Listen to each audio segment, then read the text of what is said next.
Hello student, मैं संजय चौहान। आज हम बच्चों क्लास 10th का लेसन नंबर 10 खनिज एवं ऊर्जा संसाधन टॉपिक है, उसके बारे में हम विस्तार के साथ अध्ययन करेंगे।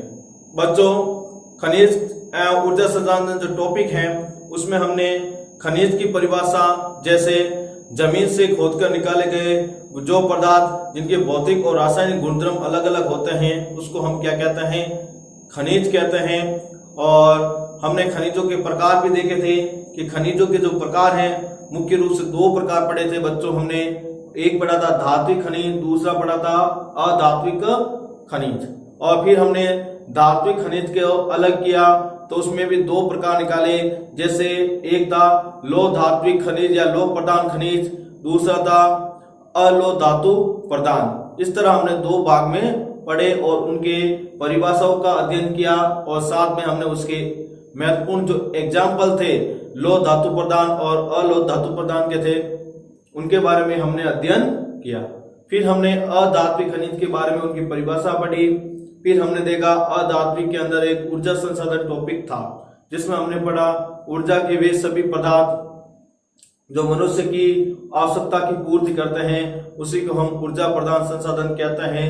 और उसमें हमारा टॉपिक क्या था, ऊर्जा खनिज। ऊर्जा खनिज वे सभी पदार्थ होते हैं जिससे हमें ऊर्जा या ऊष्मा की प्राप्ति होती है। फिर हमने ऊर्जा खनिज को दो भागों में बांटे। पहला था कौन सा, पहला था उसमें ईंधन प्रदान और दूसरा था अणु प्रदान।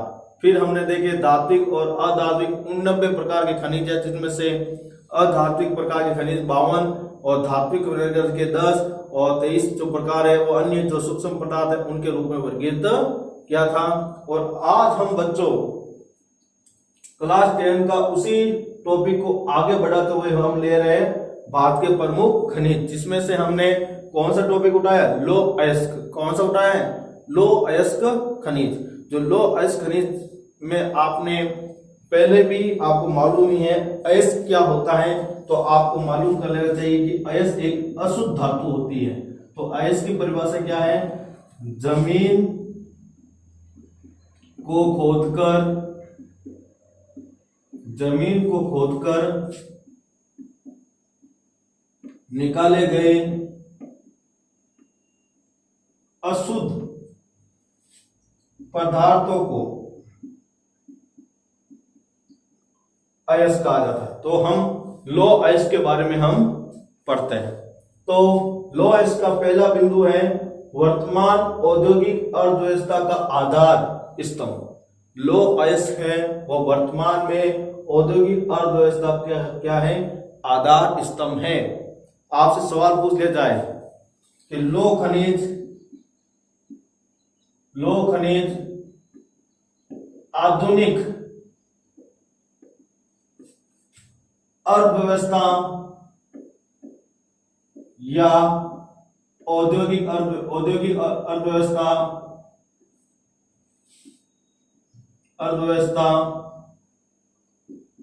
का आधार स्तंभ है, स्पष्ट कीजिए या बताइए।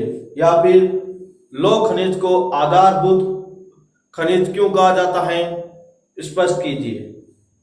ठीक है, तो लौह खनिज को अर्थव्यवस्था या उद्योगों की अर्थव्यवस्था का आधार स्तंभ इसलिए कहा जाता है बच्चों क्योंकि विश्व के अंदर जितनी भी जो उद्योग लगे हुए हैं, चाहे वो कपड़ा उद्योग हो, चाहे सीमेंट उद्योग हो, चाहे कोई भी उद्योग हो, उसमें उपयोग में ली जाने वाली जो मशीन है वो अधिकांश किससे बनी हुई है, लोहे से बनी हुई है। किससे बनी हुई है, लोहे से बनी हुई है। यदि लोहा नहीं होता तो आधुनिक अर्थव्यवस्था के जो उद्योग है उस मशीनों का भी निर्माण नहीं होता। जब मशीनें नहीं होती तो ये उद्योग भी नहीं लगते, जिससे देश की अर्थव्यवस्था और औद्योगिक अर्थव्यवस्था पर बहुत ही बड़ा झटका लगता। इसलिए लौह अयस्क या लौह धातु को आधारभूत उद्योग या अर्थव्यवस्था का आधार स्तंभ कहा जाता है।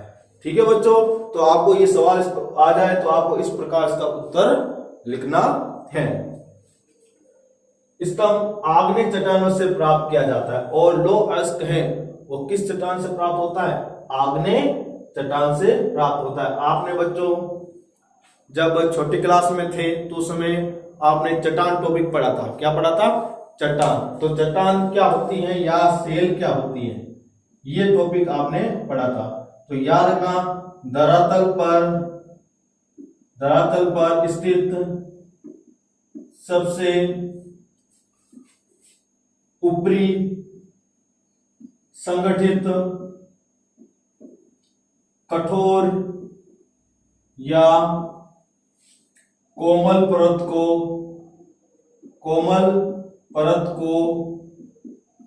चट्टान कहा जाता है। धरातल पर स्थित सबसे ऊपरी संगठित कठोर या कोमल परत को क्या कहा जाता है बच्चों? चट्टान कहा जाता है। और चट्टान आपको मालूम ही है 3 प्रकार की होती है।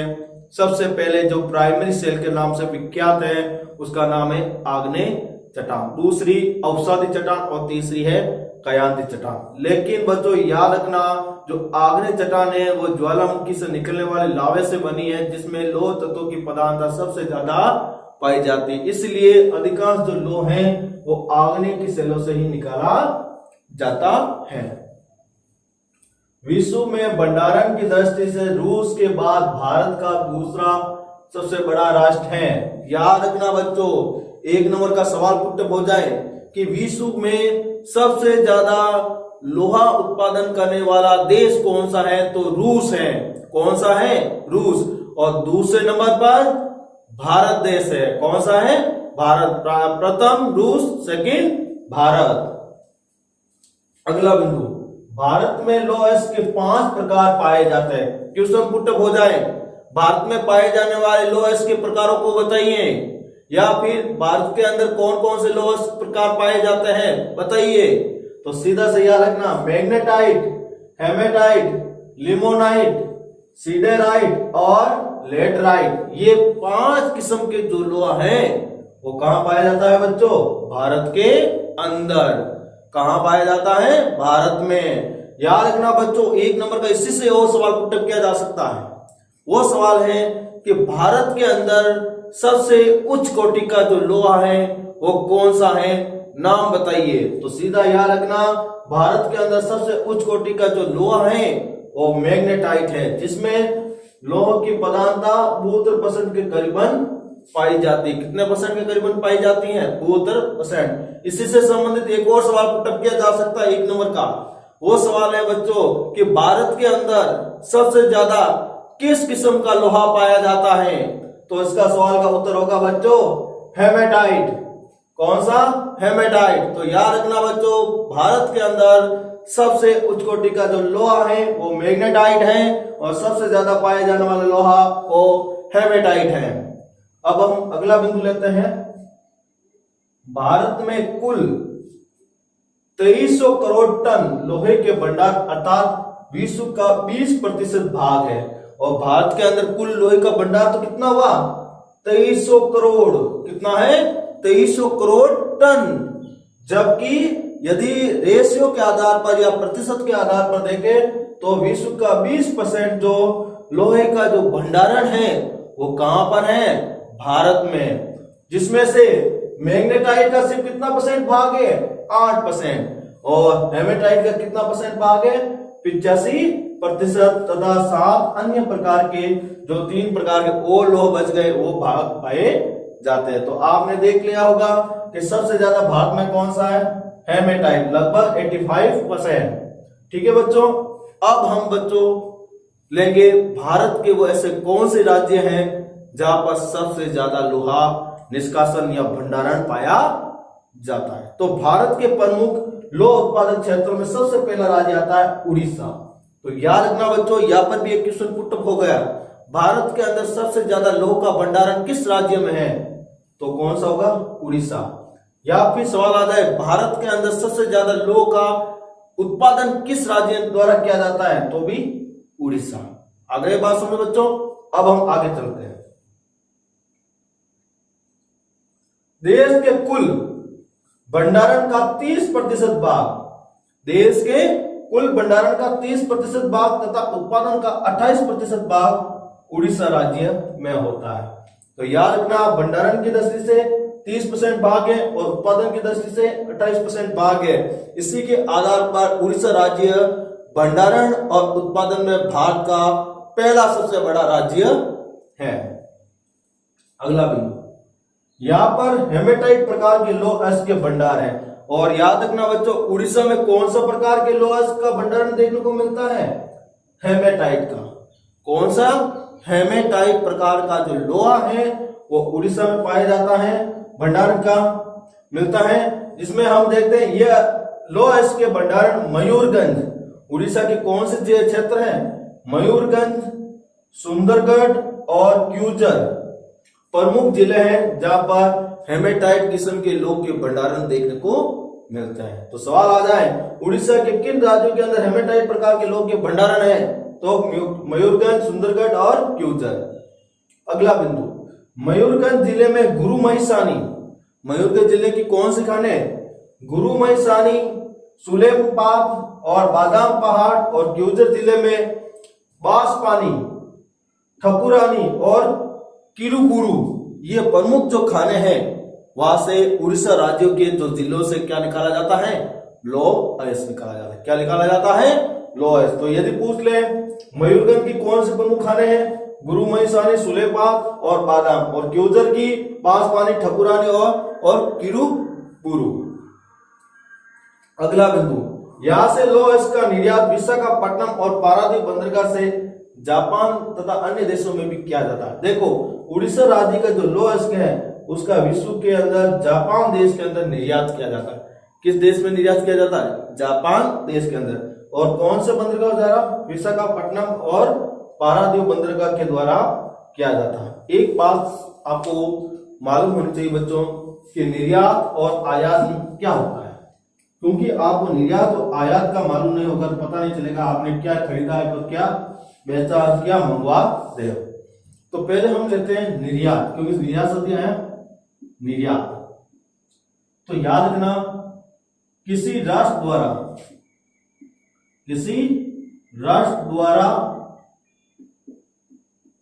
अन्य राष्ट्रों को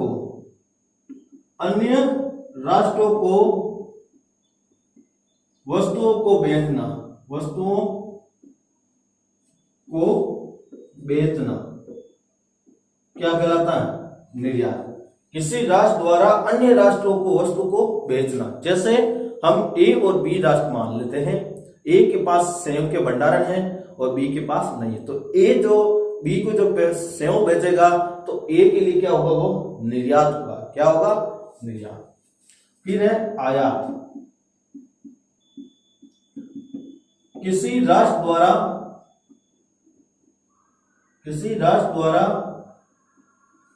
अन्य राष्ट्रों से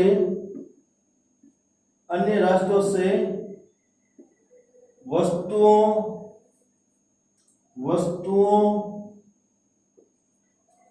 को खरीदना क्या कहलाता बच्चों? आयात। जब हम किसी अन्य राष्ट्र से कोई वस्तु खरीदते हैं वो हमारे लिए क्या हो जाएगा? आयात। अब एक शब्द आया था बंदरगाह।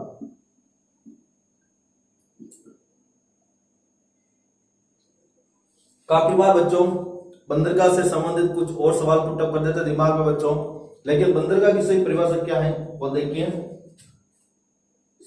जल व स्थल का वह स्थान, जल व स्थल मिलन का वह स्थान, जल व स्थल मिलन का वह स्थान जहां पर जहाजें आकर रुकती हैं तथा उन जहाजों में माल व यात्रियों को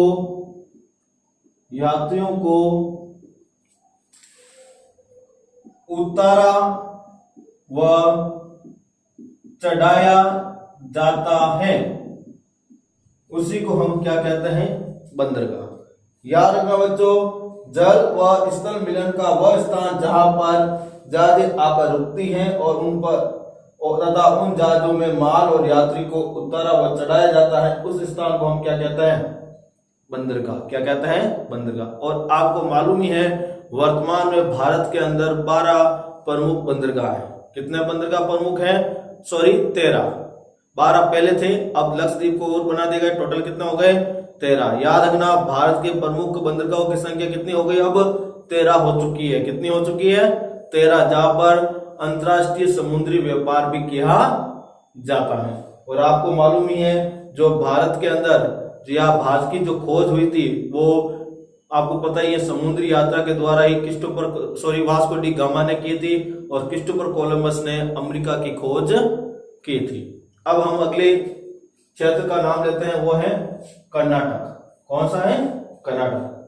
देश के कुल भंडारण का 25% तथा उत्पादन का 26% कर्नाटक राज्य में है। देखो उड़ीसा में कितना था? भंडारण 30%, उत्पादन कितना था? 28%।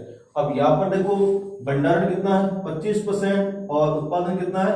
26% है। और किस राज्य में देखने को मिलता है? कर्नाटक। तो ये कर्नाटक क्या हो गया? सेकंड नंबर सबसे महत्वपूर्ण कौन सा लोहा उत्पादक राज्य। कर्नाटक के अंदर देखिए चिकमंगलुरु जिले, कर्नाटक का कौन सा? चिकमंगलुरु जिले में बाबा बुदन की पहाड़ी, कालाहांडी, केमनगुडी और कुद्रेमुख, ये जो स्थान है वहां से क्या है? लोह का निष्कासन किया जाता है। तो याद रखना कर्नाटक के कौन से जिला के अंदर? चिकमंगलुरु जिले के अंदर कौन से क्षेत्र है चिकमंगलुरु के? बाबा बुदन की पहाड़ी, कालाहांडी, केमनगुंडी और कुद्रेमुख। ठीक है बच्चों। अब अगला बिंदु, इस लौह अयस्क का शोधन भद्रावती तथा विजयनगर कारखानों से किया जाता और इस लोहे का जो निष्कासन है, सफाई का है, उनका जो कार्य कौन करती हैं?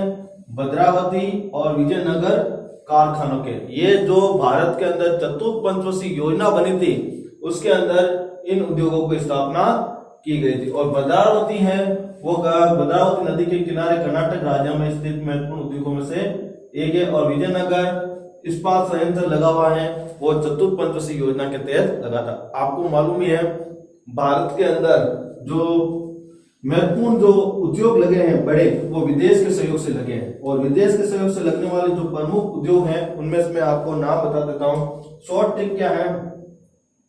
राज, दुबे, बीरू, बोरू। ये जो ट्रिक है आपका बहुत काम आएंगे। शॉर्ट ट्रिक है जो आपको विदेश से लगने वाले भारत में जो उद्योग है उसको याद करें। राउरकेला किसके सहयोग से लगा था? जर्मनी के सहयोग से। कहां लगा था? उड़ीसा। याद हो गया बच्चों। फिर दुर्गापुर के अंदर किसके सहयोग से लगा था? ब्रिटेन। कहां पर लगा था? पश्चिम बंगाल। भिलाई, रूस। कहां लगा था? छत्तीसगढ़। बोकारो, रूस। कहां लगा था? झारखंड। तो ये 4 जो उद्योग हैं वो विदेश के सहयोग से भारत के अंदर लौह इस्पात के रूप में लगे थे। अब हम अगले जो राज्य हैं उसकी बात करते हैं जहां पर भारत का लोहा निष्कासन किया जाता है। छत्तीसगढ़ ये भारत का तीसरा सबसे बड़ा लौह अयस्क उत्पादक राज्य है। प्रथम कौन सा था बच्चों? उड़ीसा। द्वितीय कौन सा था? कर्नाटक। और तीसरे नंबर कौन सा है? छत्तीसगढ़। और चौथे नंबर की बात करें तो वो है गोवा राज्य। कौन सा है? गोवा राज्य। अब छत्तीसगढ़ में देखते हैं पहला बिंदु, देश का तीसरा बड़ा राज्य है। देश का तीसरा बड़ा राज्य है। यह देश के कुल भंडारण का 16%। देखो भंडारण का कितना परसेंट? 16%। उड़ीसा में कितना था? 30%। और कर्नाटक में था 26%। और यहाँ पर कितना है? 16%। तथा उत्पादन का 15.02%। उड़ीसा के अंदर कितना था? 28%। उड़ीसा के अंदर और 26% कर्नाटक के अंदर और 15.02% वो छत्तीसगढ़ के अंदर इस राज्य में होता है। और इस राज्य में इस लोहे का क्या होता है, उत्पादन होता है। तो आपने देखा बच्चों, छत्तीसगढ़ राज्य के अंदर भंडारण की दृष्टि से तीसरा जिसमें 16% और उत्पादन की दृष्टि से भी तीसरा जिसमें 15.02% लौह का उत्पादन किया जाता है। यहाँ हेमेटाइट प्रकार के लौह के भंडारण बस्तर जिले के दांतेवाड़े, बिलासपुर तथा नंदगांव जिलों में स्थित है। देखो जिस प्रकार हमने देखा उड़ीसा में, कर्नाटक में सबसे ज्यादा कौन सा लौह था, हेमेटाइट। उसी प्रकार बच्चों कर्नाटक राज्य के अंदर सबसे ज्यादा जो लोहा पाया गया वो कौन सा है, हेमेटाइट प्रकार का लोहा। और यहाँ पर जो कौन से क्षेत्रों में सबसे ज्यादा ये लोह के भंडार देखने को मिले, बस्तर दुर्ग के अंदर कौन सा क्षेत्र है, दांतेवाड़ा। कौन सा है, दांतेवाड़ा। अगला बिलासपुर, अगला नंदगांव यहाँ पर निकाले जाते हैं। अगला बिंदु, इन जिलों में डल्ली राजहरा श्रेणी। देखो इन जिलों के अंदर कौन सा पहला पॉइंट बताया गया है, डल्ली राजहरा की श्रेणी। और राजहरा की जो पहाड़ियां है वो झारखंड में भी स्थित है।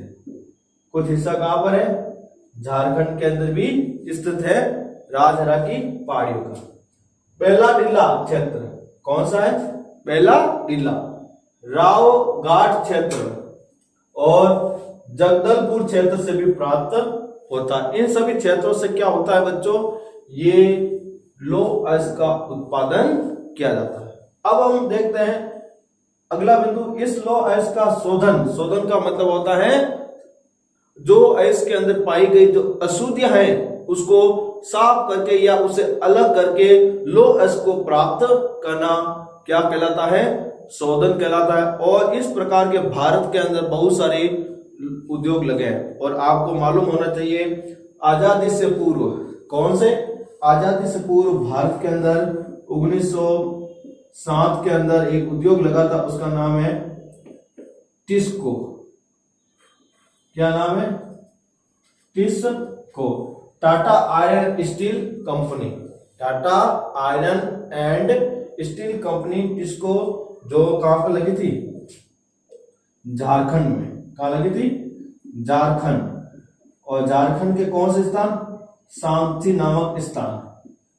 कौन से स्थान पर, सांची नामक स्थान पर लगी थी। बाद में इस स्थान का नाम परिवर्तन करके क्या रख दिया गया, क्या रख दिया गया, जमशेदपुर। क्या रख दिया गया, जमशेदपुर। क्योंकि टिस्को कंपनी के मालिक का नाम क्या था, जमशेद जी टाटा। तो उन्होंने इस उद्योग के अपने नाम के अधीन क्षेत्र का नामकरण कर दिया। और फिर बाद में ये वर्तमान में भी इस उद्योग का प्रोसेस चल रहा है। और फिर बाद में आपने देखा होगा भारत के अंदर आजादी के बाद पंचवर्षीय योजना के तहत विदेश के सहयोग से या भारत सरकार के अपने मूल सहयोग से विभिन्न प्रकार के क्या है उद्योगों को स्थापित किया। भिलाई कारखानों में भी किया जाता। और इनका शोधन का कार्य कौन से कारखाना में होता है, भिलाई, जो किसके सहयोग से लगा था, रूस के सहयोग से। और अभी मैंने आपको यहाँ पर बताए हैं कौन से देश के सहयोग से कौन सा उद्योग लगे हैं। तथा शेष लौह को विशाखापट्टनम बंदरगाह से जापान को निर्यात किया जाता है। और देखो आवश्यकता होते है उतना तो लोग तो अपने पास रखकर उसका उपयोग करते हैं। और अधिक लोहा हो जाता है तो वो विशाखापट्टनम और पारादीप जो उड़ीसा का जो बंदरगाह है वहां से ये क्या करते हैं अन्य राज्यों में निर्यात कर देते हैं, या जापान जैसे देशों के अंदर भी क्या कर देते हैं, निर्यात कर देते हैं। आपको मालूम होना चाहिए जापान देश के अंदर बहुत ही कम खनिज पाया जाता है, लेकिन टेक्नोलॉजी बहुत अधिक वहां देखने को मिलती है। पॉइंट है यहाँ पर एक बहुत ही महत्वपूर्ण क्वेश्चन भी बनता है बच्चों, ये याद रखना आपके लिए इंपॉर्टेंट भी हो सकता है। सवाल आपका पुटअप हो सकता है बोर्ड के अंदर। क्या है, बेला टीला खान एशिया की सबसे बड़ी लौह की खान है। बेला टीला की जो खान है वो एशिया की क्या है, सबसे बड़ी खान है। तो आपसे पूछा जाए विश्व की एशिया की सबसे बड़ी लौह की खान कौन सी है, तो याद रखना बेला टीला की खान। तो बच्चों अब इसके आगे आप गोवा राज्य पढ़ेंगे जिसमें कहां का लौह का उत्पादन किया जाता है। और इसके अलावा आपके जो डिलीट किए गए टॉपिक भी है जिसमें हम भारत के प्रमुख लौह के अंदर या भारत के प्रमुख खनिज के अंतर्गत आते हैं, जैसे तांबा। थोड़ा बहुत इसके बारे में जानकारी कर लेते हैं। तांबा आपको मालूम ही है, विद्युत उपकरणों में विद्युत की जो सामान हो इन सब के अंदर इसका उपयोग होता है। और भारत के अंदर जो तांबा है वो सबसे ज्यादा झारखंड राज्य में उत्पादन किया जाता है। और राजस्थान के अंदर जो सबसे ज्यादा जो तांबा है बच्चों, वो झुंझुनू जिले में निकाला जाता है। और झुंझुनू जिले के अंदर जो खेतरी है उस स्थान पर हम देखा जाए तो आरंभिक कालों से ही तांबे का निष्कासन किया जाता है। और विश्व के अंदर यदि तांबे के उत्पादन की बात करें बच्चों, तो विश्व में सबसे ज्यादा तांबे का जो उत्पादन है वो चिली के देश के द्वारा किया जाता है। किस देश के द्वारा? चिली देश के द्वारा। फिर हम देखते हैं बॉक्साइट। बॉक्साइट का विश्व में सबसे ज्यादा उत्पादन है वो ऑस्ट्रेलिया करता है। और भारत के अंदर सबसे ज्यादा बॉक्साइट का जो उत्पादन है बच्चों वो उड़ीसा राज्य के द्वारा किया जाता है। किस राज्य के द्वारा? उड़ीसा राज्य के। और आपको मालूम ही है बॉक्साइट का जो उपयोग है वो एल्यूमिनियम धातु बनाने में किया जाता है। और एल्यूमिनियम का उपयोग है वो विद्युत के उपकरणों में किया जाता है, सामान बनाने में किया जाता है तथा और बहुत सारे ऐसे कार्य हैं जहां पर एल्यूमिनियम का क्या होता है? उपयोग होता है। फिर हम जस्ता की बात करें, शीशा जस्ता जिससे हम चांदी भी बनाई जाती है। ये सारे जो टॉपिक थे वो आपके बोर्ड पैटर्न से हटा दिए गए हैं। अब हम सीधा ही हम चलेंगे ऊर्जा संसाधन में। ऊर्जा संसाधन के अंदर आप सबसे पहले पढ़ोगे कोयला खनिज। कौन सा? कोयला खनिज। उसके बाद पेट्रोलियम खनिज और उसके अंत में पढ़ोगे आप गैसीय खनिज। इन सब के बारे में आप जो अध्ययन है वो नेक्स्ट वीडियो के अंदर करेंगे। आज इस वीडियो के अंदर आपने भारत के प्रमुख जो लॉस के अंदर जो क्षेत्र हैं, उड़ीसा है, कर्नाटक है, छत्तीसगढ़ है और प्रमुख जो महत्वपूर्ण बिंदु थे उसके बारे में आपने विश्लेषण के साथ अध्ययन किया है। Thank you.